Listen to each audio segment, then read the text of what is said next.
Bonsoir tout le monde et bienvenue sur Histoire et Révélations.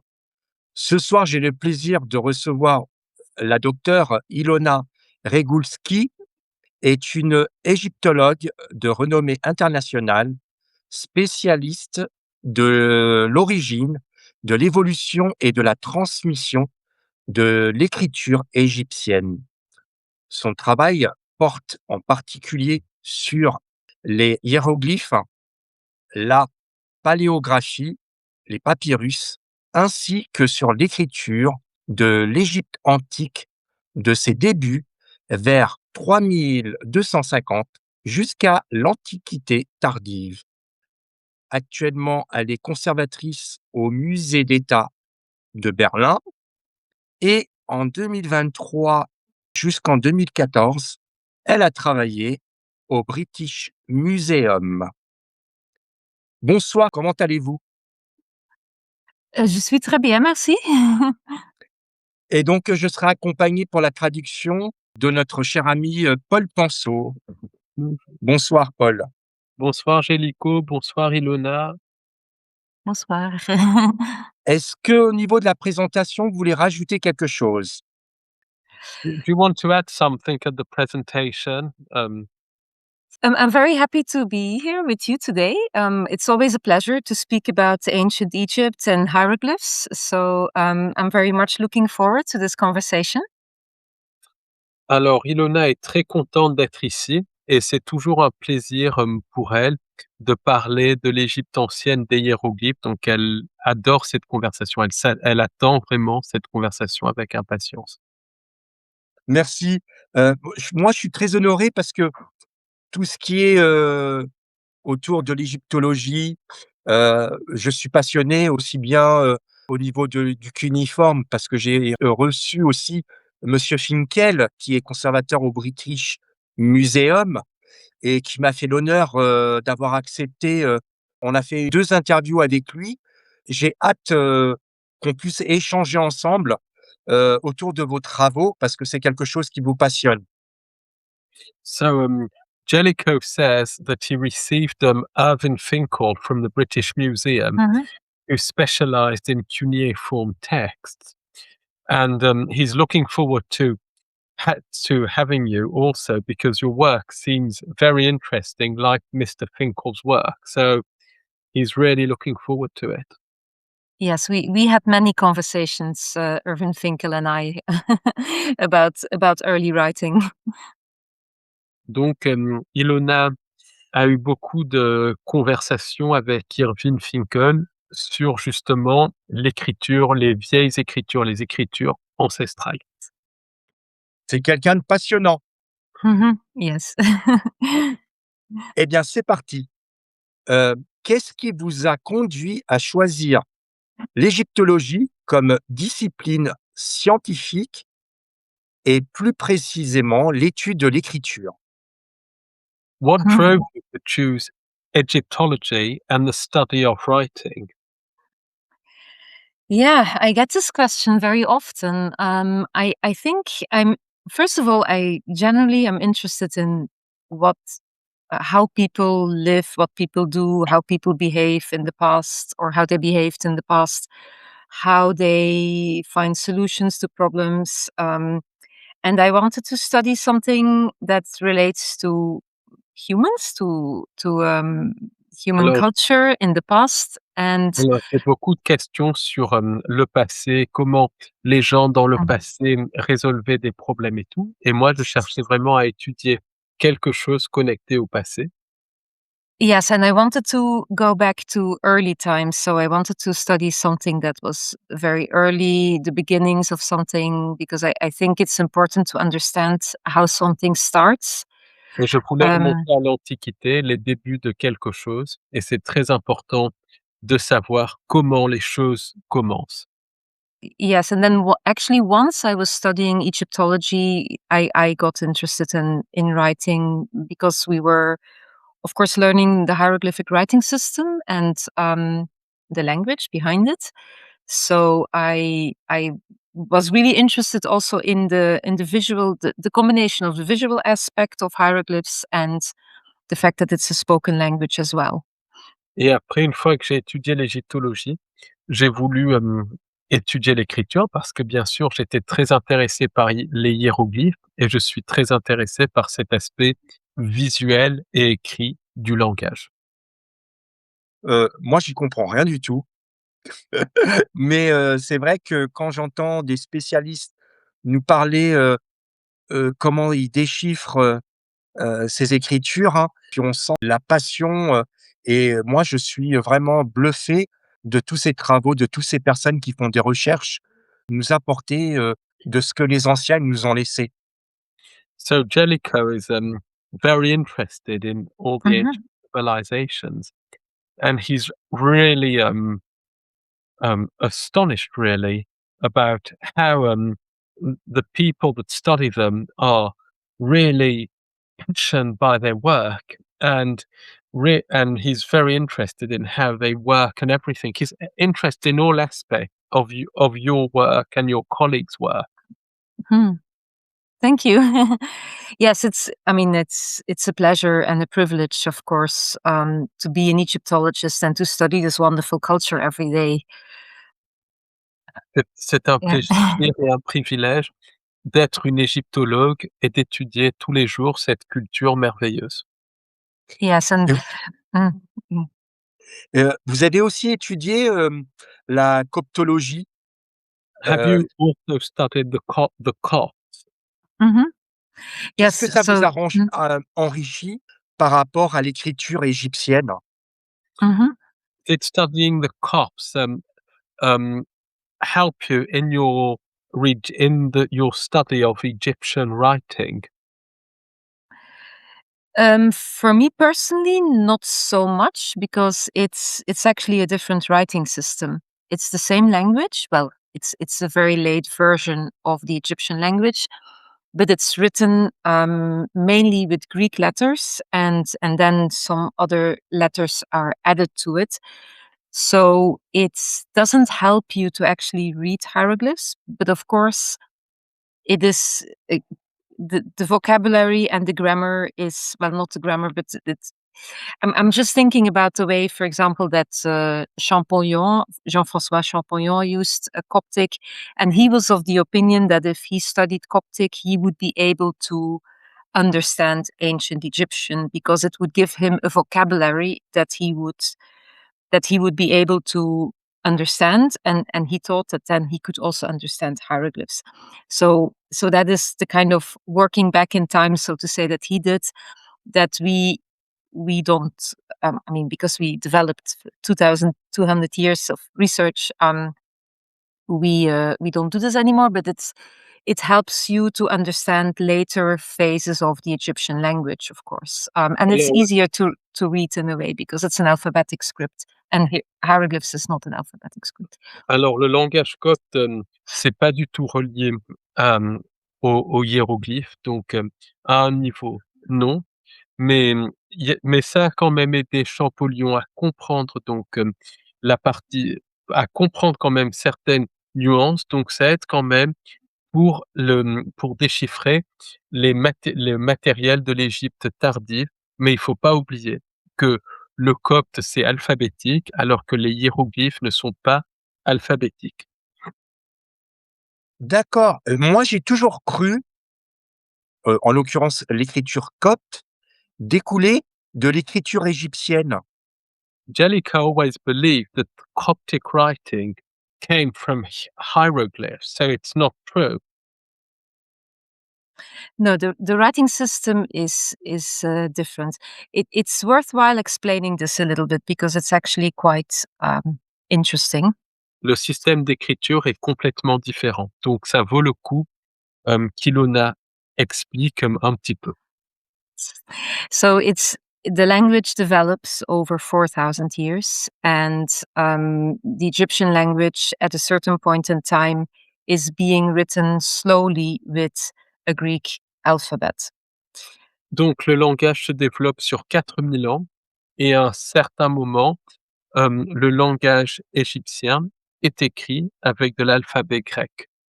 This is I'm explaining it in a simplified version. It's actually quite a long process and it's complicated. but it has to do with the fact that the spoken Greek becomes more common in the Egyptian society already from the 8th century BC, but then, of course, mainly by Alexander the Great, who conquers Egypt and at a certain point introduces Greek as the language of the administration. Alors cela a à voir parce que, le grec dès le 8e siècle avant Jésus-Christ, ça commence à être parlé par la société égyptienne. Puis ensuite, Alexandre le Grand, quand il conquiert l'Égypte, il utilise la langue dans l'administration, dans les choses comme ça. Donc c'est, vers le 3e siècle avant Jésus-Christ, si ma mémoire est bonne.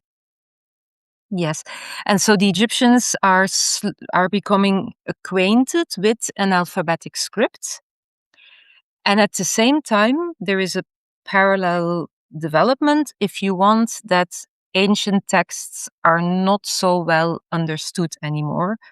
Donc les S Égyptiens commencent à utiliser une écriture alphabétique et parallèlement à ça, les textes anciens sont moins bien compris. So, I mean, by that, I mean the text written in hieroglyphic writing it becomes necessary to annotate them because the priests and people who wanted to use them could not read them very well. They didn't understand some of the texts very well, so they start to annotate some of these texts by adding the Greek letters above it, so that the priests and anyone who wanted to use the text could actually pronounce the hieroglyphs. Donc, So yeah. avec le temps, le langage se perdait. Donc, il y avait des annotations en grec pour que les prêtres puissent, prononcer les hiéroglyphes, en fait.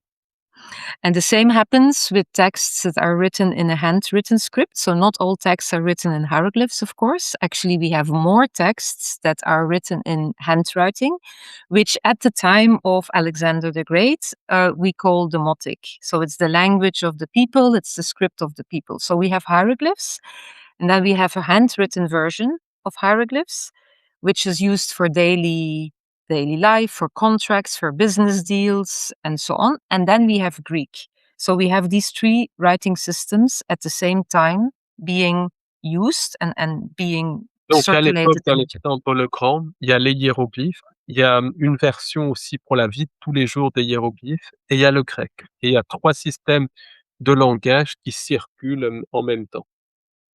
Yes, and so there is an attempt to try to annotate these Egyptian texts by adding Greek letters, and that develops into writing the Greek language. That develops into writing the Egyptian language in Greek letters. Donc il y a This une is envie de faire des annotations en rajoutant des annotations en grec et du coup, c'est pour ça que le langage égyptien est écrit en grec. And this is what we call Old Coptic. And then there's another development because there were some sounds in the Egyptian language that could not be written by the available Greek letters. Donc ça, c'est le vieux copte, mais il y a d'autres développements puisqu'il y avait aussi des sons, des hiéroglyphes qui ne pouvaient pas être écrits par les lettres, grecques. Yes, so they borrow, so to say, 6 new letters from that handwritten script, which is called demotic, and they add them to that Greek alphabet, and that becomes the Coptic script. So the Coptic script is basically the Greek alphabet with 6 of those ancient letters borrowed from demotic. Donc ils ont pris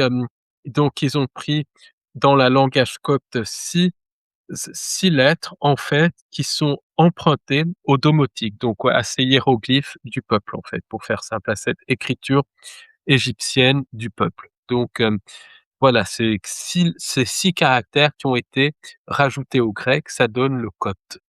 Yes, but this is a long development, of course, several centuries that this happened. So we have Coptic from, let's say, 100 AD, so 100 until until present day in a way. I mean, the Coptic Church is still to some extent using Coptic, although there's very, very few people who can really understand it.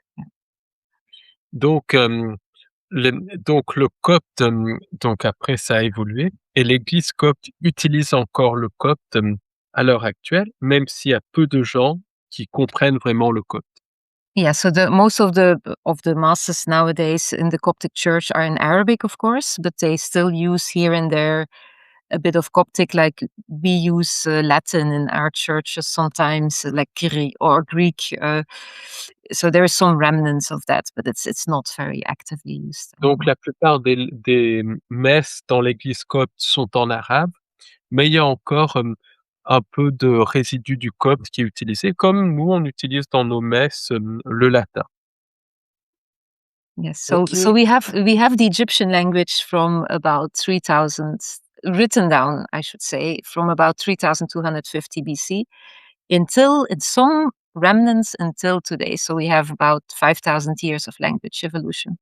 Donc, la langage écrite, égyptienne a commencé en -3250, donc 3250 avant Jésus-Christ et elle est encore un peu utilisée. Il y a des résidus aujourd'hui, donc en gros, c'est plus de 5000 ans d'évolution de cette langue égyptienne. Est-ce qu'il y a une langue aujourd'hui qui se rapproche, le plus, à la langue égyptienne ancien ou ça s'est perdu avec le temps? What's the language that is the closest to ancient Egyptian? Is there one that still exists today, or did it get lost in time?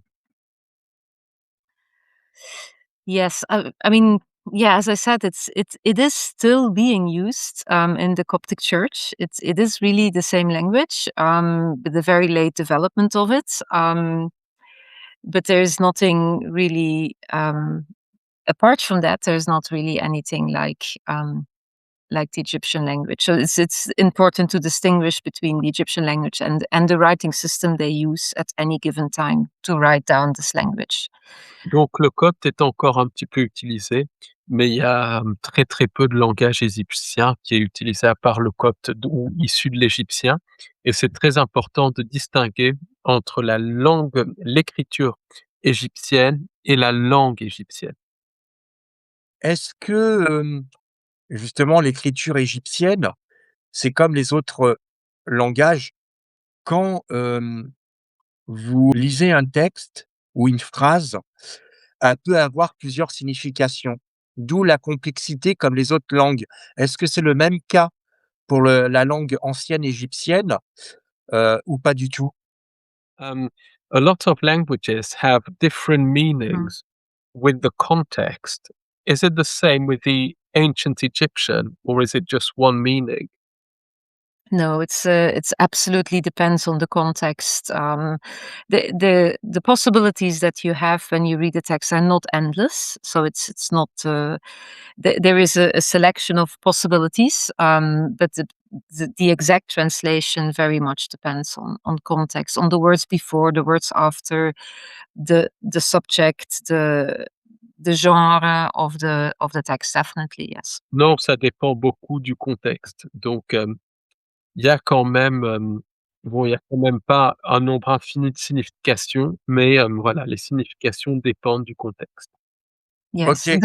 there is another difficulty reading in Egyptian texts is that they don't add spaces between the words. So they write, especially in hieroglyphs, but also in handwritten versions like the Motic or like the earlier versions, which we call hieratic. They just keep on reading. They don't put spaces between the words, so you have to find out where the word ends first. But we are trained in doing this.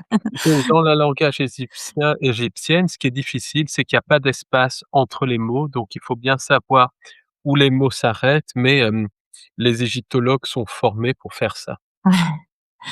Et vous, justement, en tant qu'égyptologue, aujourd'hui, quelle est la difficulté, de déchiffrer les textes et les écritures? Um, Mhm. Today, as an Egyptologist, what is the difficulty? What is the main problem when you decipher Egyptian texts? Yes. I always say I think we can probably read a text depending on the context, depending on the difficulty. We can read a text for, let's say, 80% or 90%, and then there is 10% that we really have to sweat on. That takes a long time. Um, and it very much depends on whether similar texts have been found, how many parallels we have for certain phrases, for certain words. Yeah. Donc la plupart des textes, en fait, on peut quand même, déchiffrer 80 ou 90, mais il y a 10-20 qui sont très difficiles à déchiffrer, où il y a beaucoup de difficultés et là, c'est en fonction du contexte, d'autres textes et tout, qu'on peut arriver à les déchiffrer. Yeah. So if I may give an example, it will become clearer perhaps. We can quite easily read offering formula because we have so many offering formula on temples, in tombs, and so there's lots of parallels for this kind of phraseology. Of course, there is a development in time, but for every period of Egyptian history, we have a lot of offering formula, so that's quite easy. Par exemple, les offrandes, il y en a beaucoup, beaucoup sur les temples et tout, donc ça, c'est facile de les déchiffrer. Yes, but if we, for example, have a personal letter that one person wrote to the other, then also we have certain phraseologies that they would have used, but sometimes the message is very personal, and then we we have a very unique piece of writing, and then of course we also have parallels for the certain words that are used, for the verbs, for the way the grammar is used, but sometimes they are, yeah, very specific um, words that individual scribes use, that are their idiosyncrasies of individual scribes. That Mais pour if we, pour les yeah. lettres, c'est plus difficile parce que, Mm. il y a quand même du langage qui est commun, mais parfois il y a des lettres très individuelles, un langage très précis et c'est aussi des tournures, des choses comme ça, en fonction des scripts. Donc c'est plus difficile de déchiffrer une lettre personnelle puisqu'il y a le feeling de la personne, la tournure et tout. Mhm. And then there's also, of course, the handwriting. So if we read handwritten texts like hieratic or demotic, then it depends also on how well the scribe wrote his personal handwriting, if it's clear or not. And then, of course, people did make mistakes also in antiquity. Um, Et puis aussi, si c'est un texte, écrit à la main, ça dépend de comment la personne écrivait, parce qu'il y a des gens qui écrivent plus ou moins mal, donc ça dépend de la façon dont le scribe écrivait. Et puis il y a les erreurs, parce que même dans l'Antiquité, les gens faisaient des fautes d'orthographe, si on peut appeler ça faute d'orthographe, et des choses comme ça. On entend beaucoup parler, de l'intelligence artificielle et j'aurais voulu avoir votre point de vue par rapport à ça. Est-ce que c'est quelque chose, que toutes les institutions utilisent pour déchiffrer ou au contraire quelque chose de faux ou peut-être dans un avenir proche, on va utiliser? Tu peux répéter ta question? Ah, je disais au I niveau think I de, understood. Yeah. l'intelligence artificielle, on entend beaucoup parler depuis quelque temps de l'intelligence artificielle pour déchiffrer des écritures et est-ce que c'est quelque chose de vrai que les institutions, aussi bien les musées, utilisent l'intelligence artificielle pour se faire aider, pour, déchiffrer des écritures ou au contraire, pas du tout, c'est quelque chose qui sera utilisé, naturellement? So is AI used, to decipher ancient text? Is it true or not? And if yes, will it be or if yes or if no, will it be used in the near future to decipher text? Mm, we do it sometimes for as a joke. We ask AI to translate something, and the most hilarious translations come out, but usually they are wrong. Souvent on demande à l'IA de faire les choses comme une blague, et parfois il y a des, traductions très rigolotes, mais la plupart du temps elles sont fausses. Yes, it doesn't. I'm convinced that in the future we will be able to use AI more and more for translation of text. We use it in Egyptology for other things, but for translating ancient Egyptian texts, it's still very inaccurate. We cannot rely on it. No. Pour l'instant, à l'heure actuelle, pour, traduire les anciens textes égyptiens, ce n'est pas fiable. Oui, parce que je pense que en prenant une écriture ancienne, vous prenez une phrase, elle peut avoir plusieurs sens et peut-être, que l'intelligence artificielle, pour le moment, n'est pas capable à le faire, mais qu'est-ce qui dit que peut-être dans 5 ou 10 ans, elle sera elle aussi capable de le faire? Basically, um, there's some different, meanings with the context and everything, and the humans can, feel the meanings, with the context of the letter. And at the moment, AI can't see the context of a sentence or something. Mm. Humans can.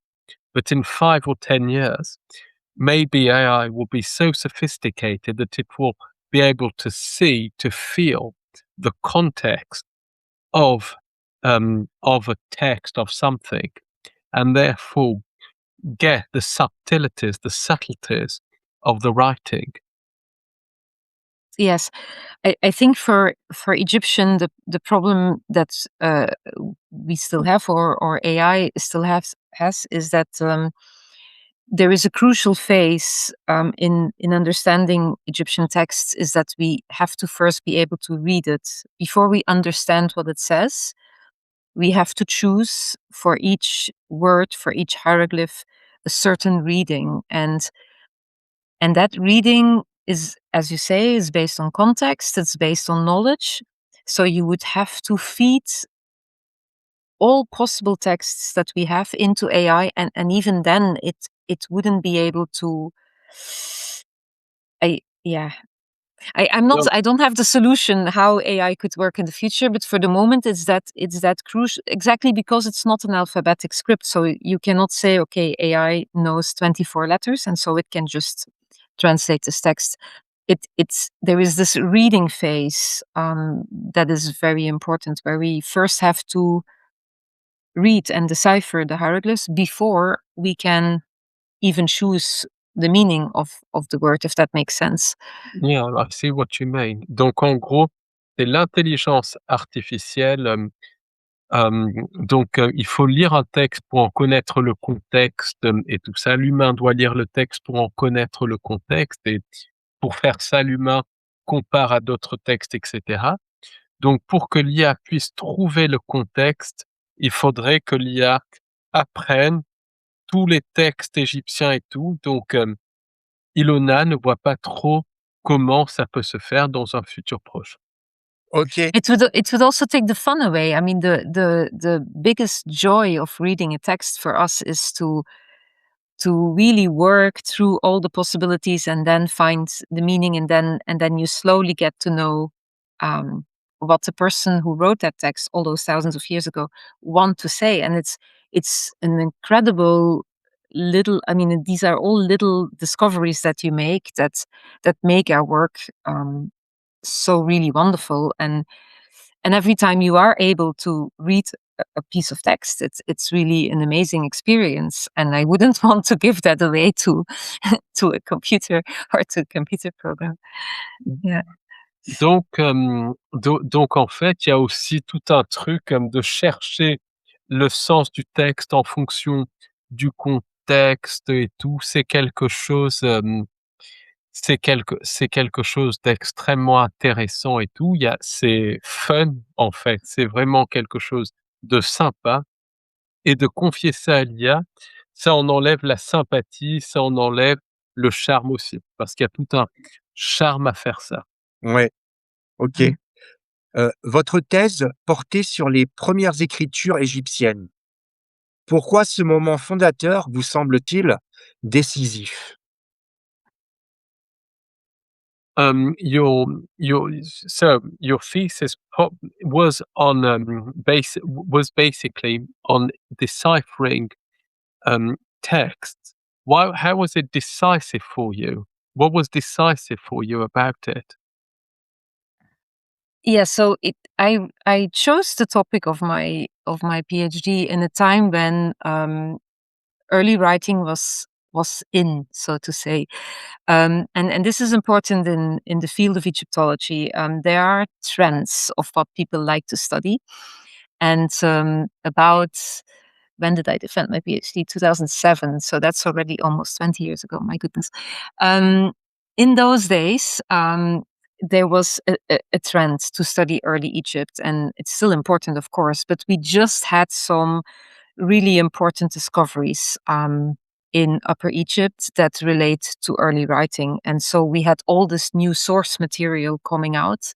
Donc Ilona, quand Um, elle a fait sa thèse, en fait, c'était la mode un peu d'étudier l'ancienne Égypte et tout, parce que s'il y a des phases des modes et il y avait plein de nouveaux matériaux qui étaient en train d'arriver, donc c'était en 2007. Yes. Well, I defended my PhD on 2000 in 2007, but let's say a decade or 15 years, maybe like this before, there were some major discoveries, and discoveries are still being made, but there was suddenly an explosion of available source material, of Donc available à la early fin writing. des années 90, début des années 2000, il y avait énormément de découvertes qui étaient faites et il y avait d'un coup une explosion de matériel, d'éléments pour pouvoir justement, faire ça, pour Yeah. pouvoir faire une thèse, et tout sur des choses nouvelles. Étudier l'origine de l'écriture, est-ce aussi interroger l'origine de la pensée symbolique? Studying the origins of writing, is it also studying the origins of symbolic thought, of abstract thought? Um, It is certainly related, and there are also many of my colleagues who are trying to do this. Um, I tried not to do that so much. I try to really look at the writing system from a very philological point of view. So I try to not look at writing as a way of symbolic expression, but really as a system to write down spoken language. This was very much my approach.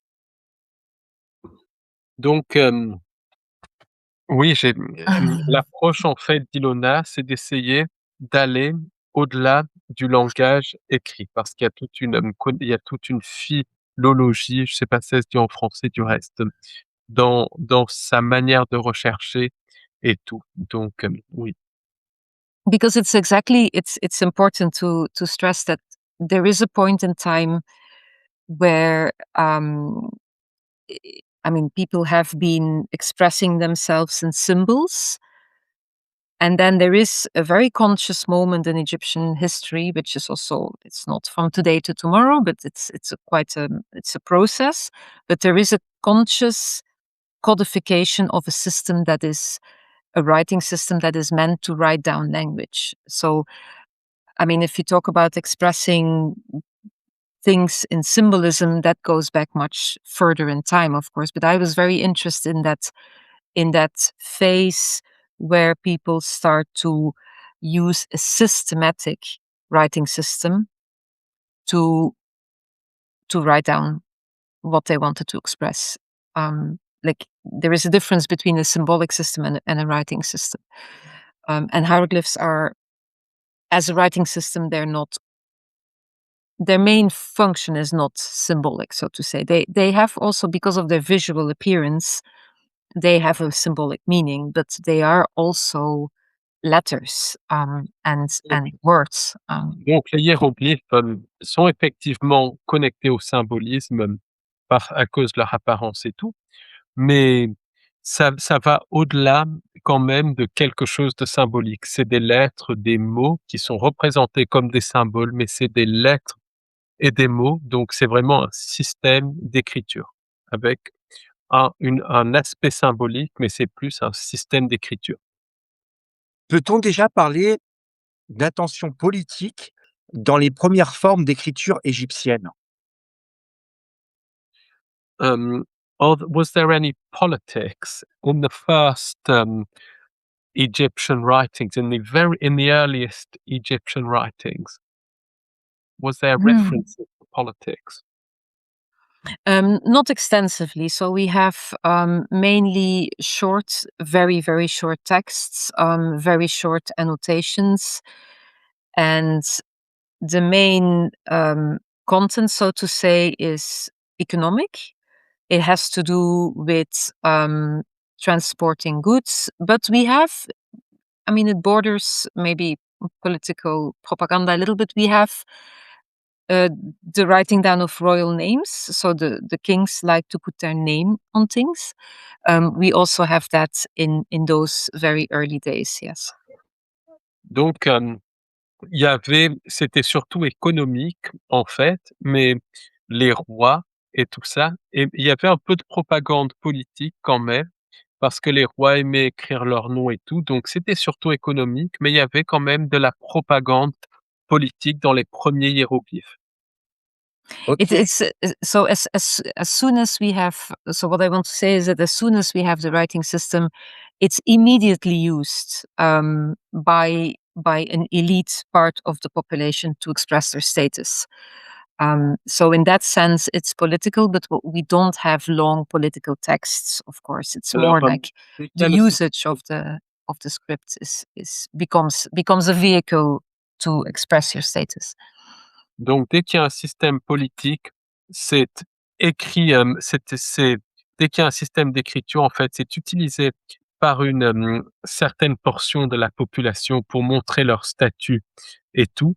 Donc, ça dans ce sens-là, c'est politique, mais il y a pas de grand discours politique et tout ça. C'est plus pour écrire leur nom, montrer qu'ils sont là, montrer leur statut. d'accord. And yeah, OK. and because of that, if I can add something, because of that, it's also the emergence of the writing system is very much connected to state formation. So we have at the same time the Egyptian emerging as one unified state, which we didn't have before. So those two are very interlinked. So it's definitely connected to the political situation in Egypt. Yeah.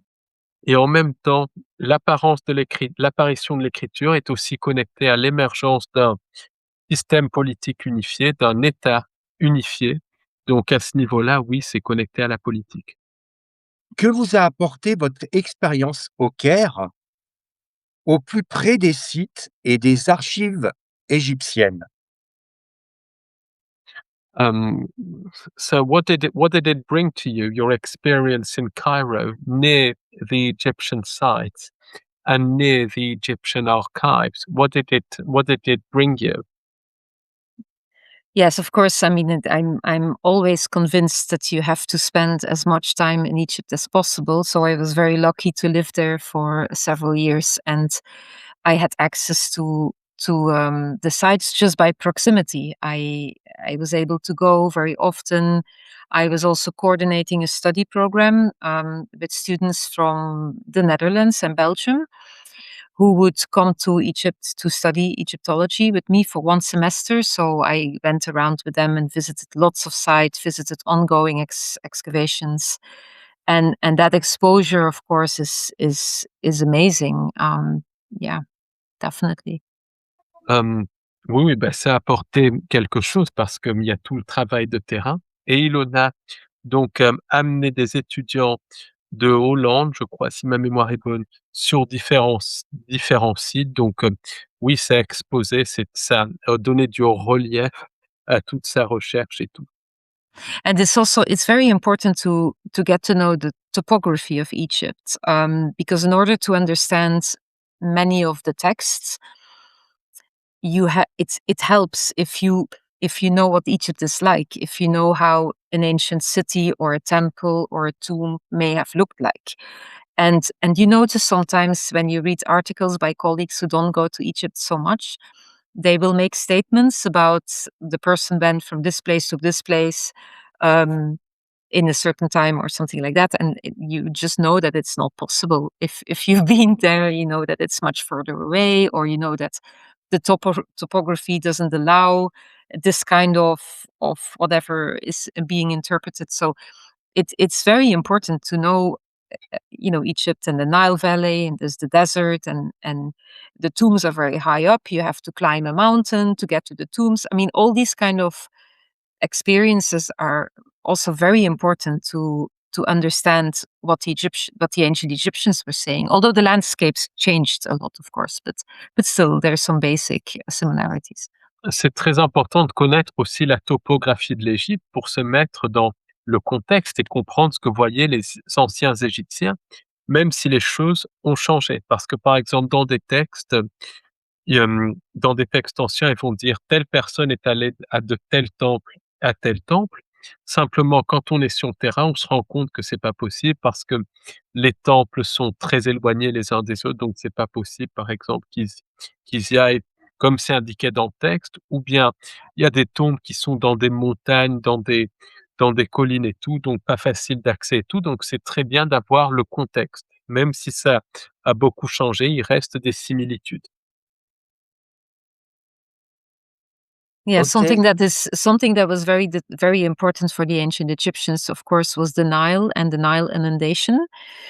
Um, and that, of course, stopped. We don't have a Nile inundation anymore, but still, people are very dependent on their lands and on the irrigation systems. And although they use modern methods now, there is still a very similar approach to the proximity of water, to the way they use the land, to their knowledge about the climate, about the environment, and it's very important to feel that on the ground, to have these conversations also with people in Egypt nowadays.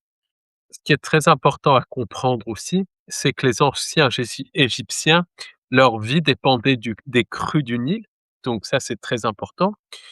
Et maintenant, même si c'est moins dépendant puisqu'il y a des barrages et tout ça qui ont été construits, il y a quand même ce lien avec le Nil, avec l'environnement et tout, qui est toujours très, très, très présent. Donc la vie est quand même encore beaucoup rythmée par le Nil, par les crues du Nil, l'eau et tout ça.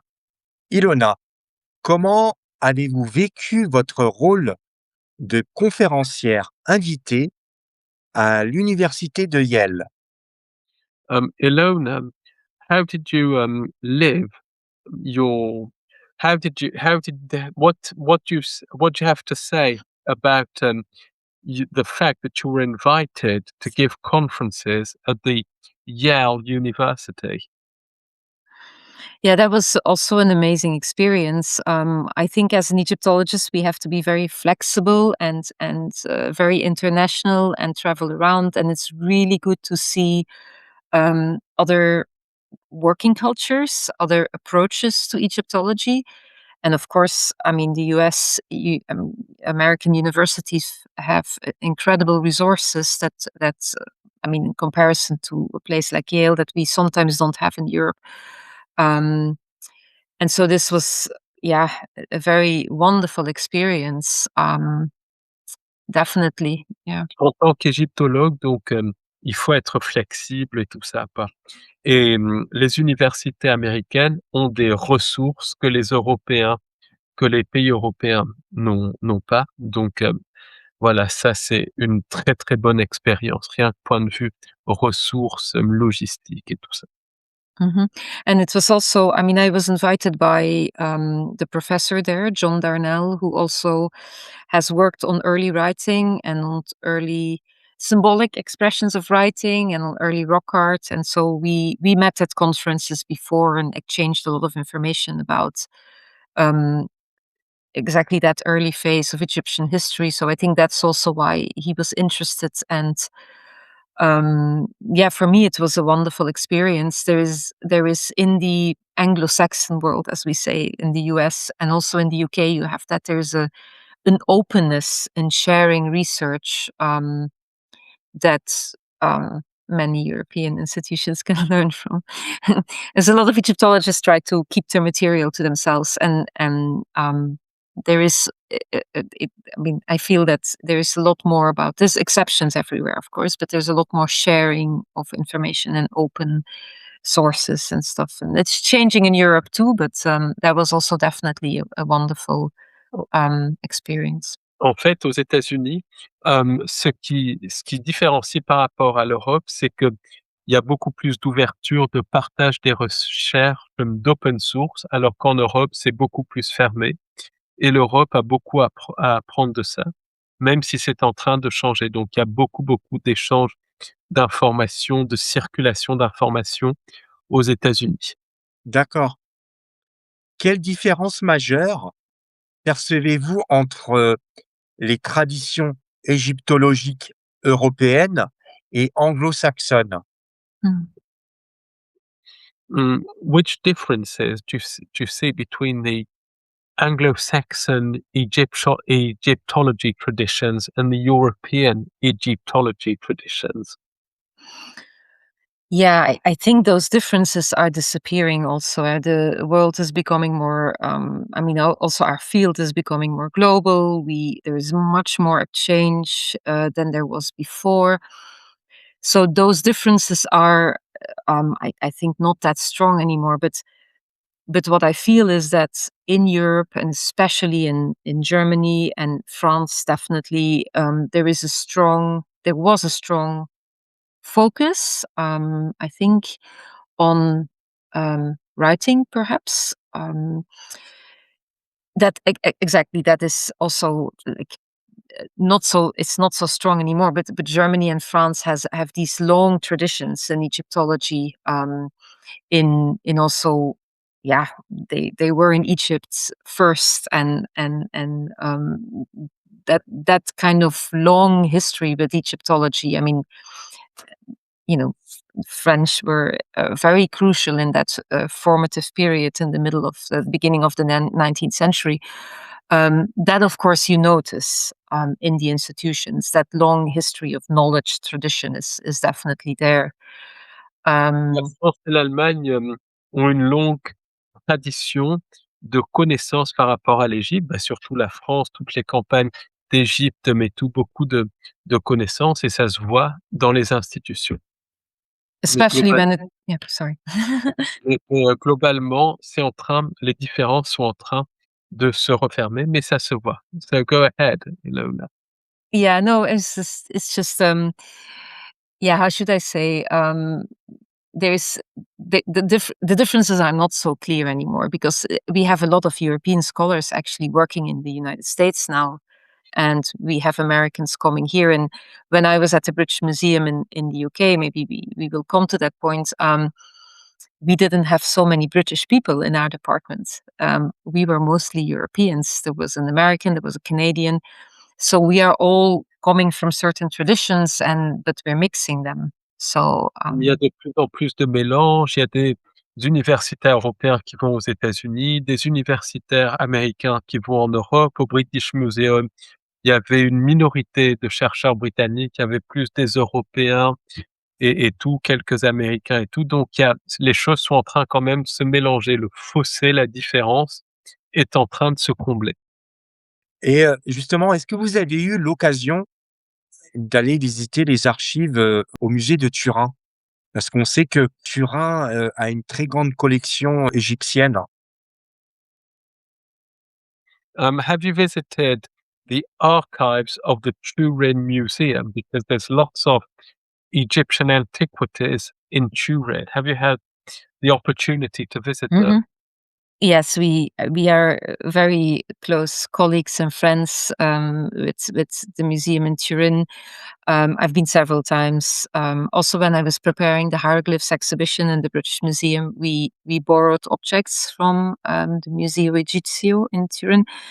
Um, Anyone who studies Egyptology has to go there. Definitely, it's like the Louvre. I mean, these are the biggest collections of Europe, and you will eventually go there. I mean, I'm very good friends with the director Christian Greco also, and so we all kind of know each other, and yeah, it's in my opinion the most beautiful Egyptian museum in the world. So Oui, I j'ai eu l'occasion d'y aller parce que c'est comme le Louvre, il y a énormément de choses. Ilona connaît aussi le directeur du musée de Turin, elle a eu l'opportunité d'y aller, donc c'est vraiment quand on étudie l'égyptologie, c'est le saint graal, c'est vraiment la chose à visiter comme le Louvre à Paris, c'est des Ouais. musées à visiter. Comment conciliez-vous recherche fondamentale et responsabilité de conservation?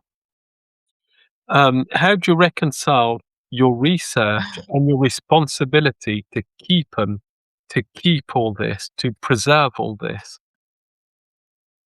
Yes, I think you're asking also about my role as a curator and how to combine Yeah, that with my research. exactly. Because yeah, this is for all of us our biggest complaint, of course, that we don't have enough time to do research. But I think our colleagues at the university complain about that as well. Um, yeah, we try. We try to do time management and our research in the museum is, of course, very much connected to the collections. So you try to do two things at the same time, and our displays are if we create exhibitions, it often comes out of a research project. So the two are not separate; they're very much interlinked. In fact. Bah, beaucoup de chercheurs, se plaignent justement que de conservateurs se plaignent qu'ils n'ont pas le temps de faire de la recherche, mais beaucoup de chercheurs se plaignent de ça aussi. Mais en fait, quand il y a des expositions, des choses comme ça, c'est préparé en fonction de la recherche. Donc quelque part, les deux choses se rejoignent parce qu'il faut de la recherche pour présenter des expositions, des collections et tout. Donc les deux choses se rejoignent. There's enough freedom in the museum to develop your own museum projects also in relation to your research. So I mean I have certain areas in Egyptology that I'm less familiar with and then of course I wouldn't do a big exhibition on that if it's not really my expertise. So you do try to bring in your own expertise into exhibitions. But of course, there's a lot of work that you have to do. But it's a learning process. So this is also very interesting for me to not only do what I'm expert in, but also to constantly learn about other aspects of Egyptology. That's also very interesting, of course, for me. Donc il y a aussi une certaine liberté dans les musées. Par exemple, quand Ilona organise une exposition, c'est plus sur un thème dans lequel elle est familière. Elle va pas le faire sur un thème dont elle n'est pas familière, mais par contre, ça ouvre aussi des opportunités pour étudier, pour étendre son champ de recherche aussi. Donc voilà. Pourquoi l'écriture est-elle la clé centrale pour comprendre la civilisation égyptienne? Why is writing the key to understand the Egyptian civilization? Well, I'm not. I don't know if my archaeology colleagues agree with that. I think that's Egyptologists who do philology who say that. Um, we do have a lot of information based on archaeology as well. So even if we don't have writing, we can still learn a lot from ancient Egypt. But I do think that if you have the combination of archaeology and written text material and you can bring the two together, um, you get a lot more information. I mean, people write things down explicitly, which is, of course, a huge source of information.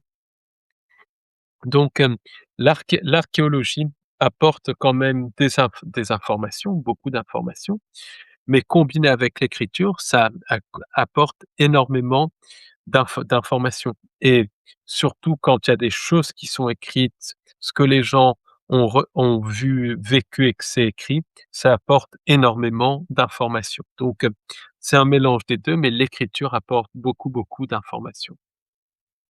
It's D'ac it's I mean it gives us so much more information about the details in life, about, people were doing business, they were writing marriage contracts, divorce contracts, they were um, paying taxes, they describe their houses, they write letters to each other, they order furniture. I mean, these are kind of things that are sometimes very, very specific, and it gives an incredible insight into how people were living. Ça These apporte details. énormément. Ça Yeah. apporte énormément d'informations sur le quotidien, sur le détail, sur les contrats de mariage, sur, les meubles, sur les divorces, sur les choses comme ça, vraiment sur la vie quotidienne. Ça donne des informations très précises sur le quotidien, très fines. D'accord. Que révèle l'évolution graphique des signes sur, les transformations sociales? What does the evolution of the graphics behind the hieroglyphs tell us? What does the evolution tell us about the social transformation of Egypt? Oh, that's a massive question. I would have to think about that. Yeah. I mean, in terms of hieroglyphs, there is a corpus of hieroglyphs. In the beginning, when um, the hieroglyphic writing system is being created or emerges, we actually have a very large number of signs. We have about thousands, a bit more than 1,000 hieroglyphs. Um, and then we have, just before the Great Pyramids are built, there is a process of codification, of systematization, if you want, of the hieroglyphs. And the number is actually reduced to about 500, 600. And this is the corpus that is being used throughout Egyptian history, um, until the Ptolemaic period, when this is the time after Alexander the Great comes in, when you again have an explosion of hieroglyphs. And within that period, you have changes in graphics, but it's often it often relates to the material that they were writing on, or to the people who were writing. And the whole right, yeah, this, maybe you want to translate this first and Donc, then. il y avait au départ à peu près 1000 hiéroglyphes, puis ça a baissé jusqu'à l'époque des Ptolémées. Après, il y a eu à nouveau plus de hiéroglyphes, mais durant toute cette période jusqu'aux Ptolémées, donc les signes, ont changé, les hiéroglyphes ont changé, mais c'est essentiellement connecté mais c'est quand même essentiellement connecté aussi au matériel sur lequel les gens écrivaient et aux choses comme ça. It's also important to remember that only a very small number of people in ancient Egypt could read and write. So the development of the writing system is something that is confined to a very small um, group of members of the Egyptian society. So the big social developments in Egypt would not have been affecting the way the writing system looked. Of course, the content is, you have that in the content of the text. We have troubles in Egypt that are being written about. We have rebellions, and things like this. The Egyptian state collapses and comes together again.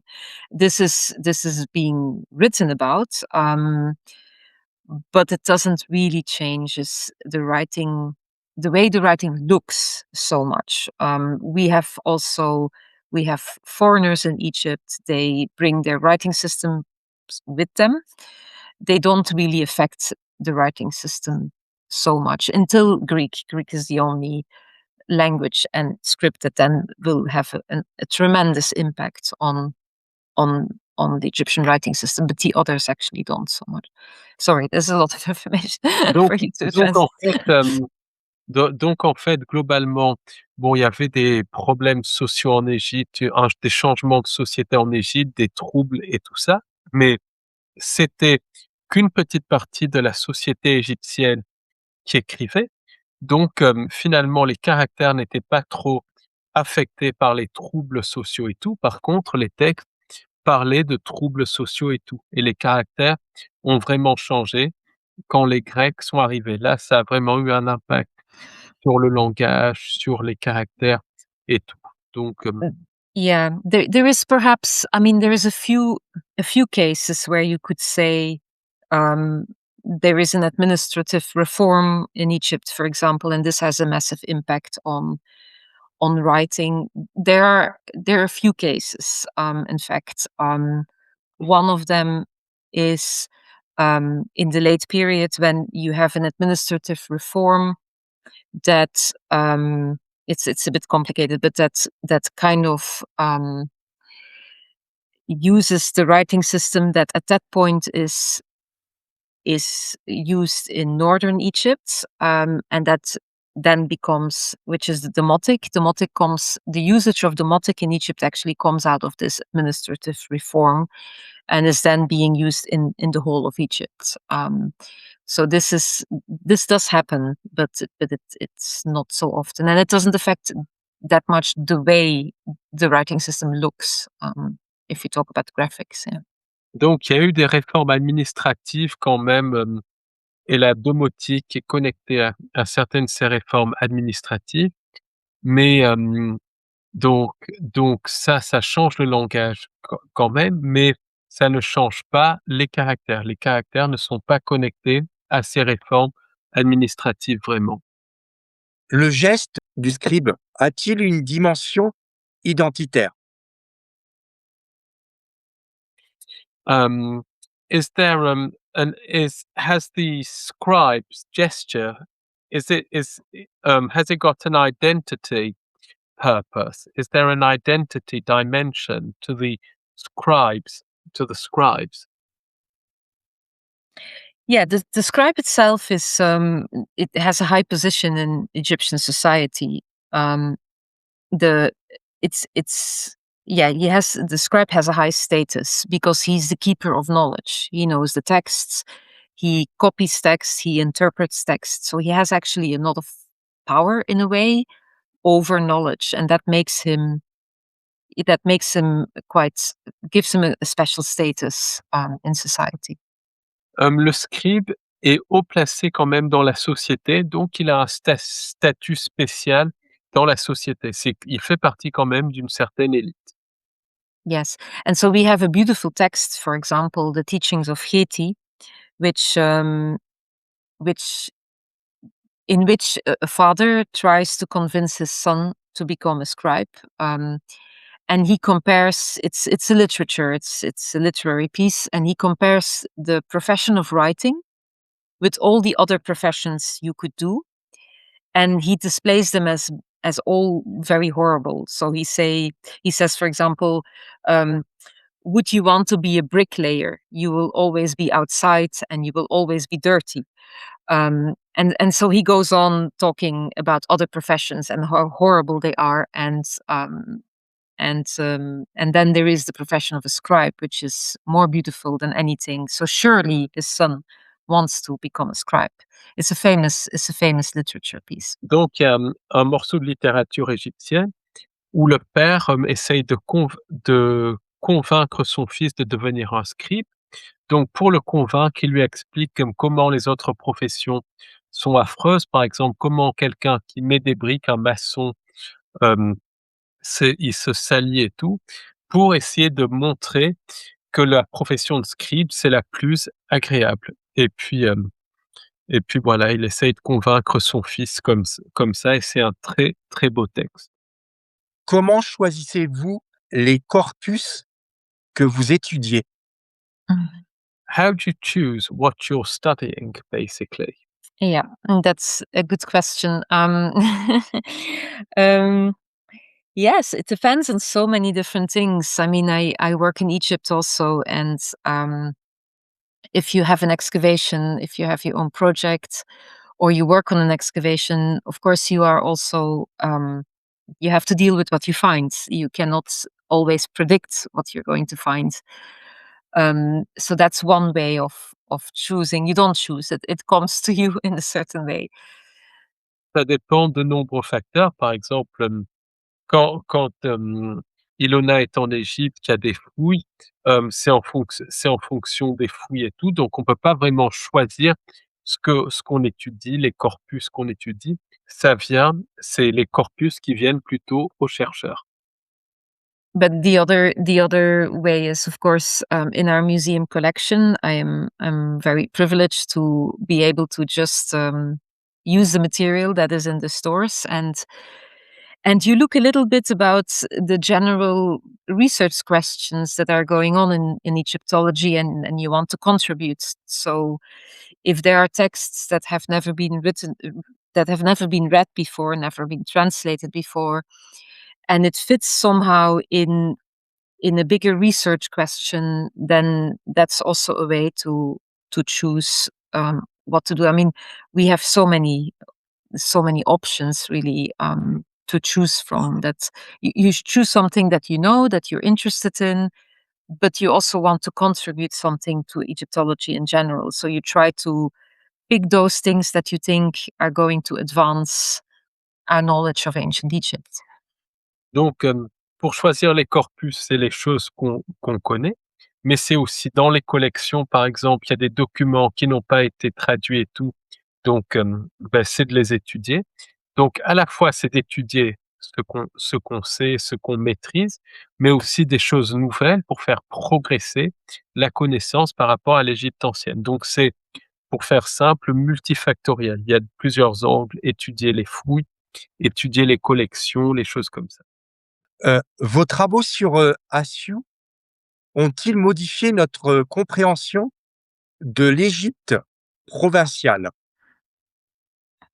So, has your work on SEO modified our comprehension of the Egyptian provinces?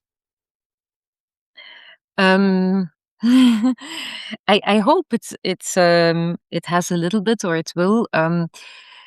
It's difficult to say that about your own project. What I try to do is I try to share knowledge about a place that once was a real ancient city.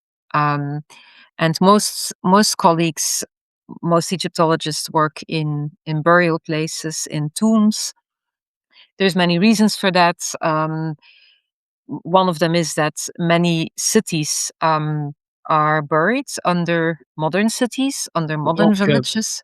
donc, Yeah. en fait, c'est difficile de parler de son propre projet, mais donc Ilona espère, donc beaucoup d'égyptologues travaillent sur des tombes et pas des anciennes villes, mais des tombes. Pourquoi? Parce que beaucoup de villes sont englouties, enfouies sous des villes modernes, des villages modernes.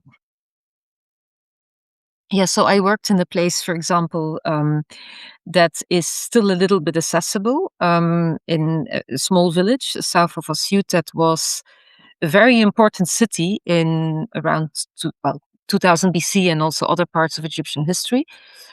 Um, and that city was only known from written sources. So we only had a reference to this place in texts. We didn't know anything about the place itself. And so I went to work there, and we established a chronology of the place, and we established um, human habitation for almost 4,000 years, and people are still more than 4,000 years because people are still living there. So we try to go to a place that we already knew from texts, but try to, with archaeology, we try to confirm that people actually had been living there for more than 4,000 years. Donc, Ilona est allée, à un endroit, donc encore un petit peu accessible et par le biais de l'archéologie, donc, elle a confirmé que les gens vivent encore là depuis plus de 4000 ans. Le mythe a-t-il parfois pris le pas sur la science dans la perception, des hiéroglyphes? Have myths taken over science, when it comes to hieroglyphs? Yes, many times. Heu, um, yes. Well, yeah. I mean, as I think with everything, it's the hieroglyphs look mysterious, and people try to discover all kinds of secrets in them. Um, this has happened since the Middle Ages. When people first tried to understand hieroglyphs, they thought that there was some secret knowledge in hieroglyphs.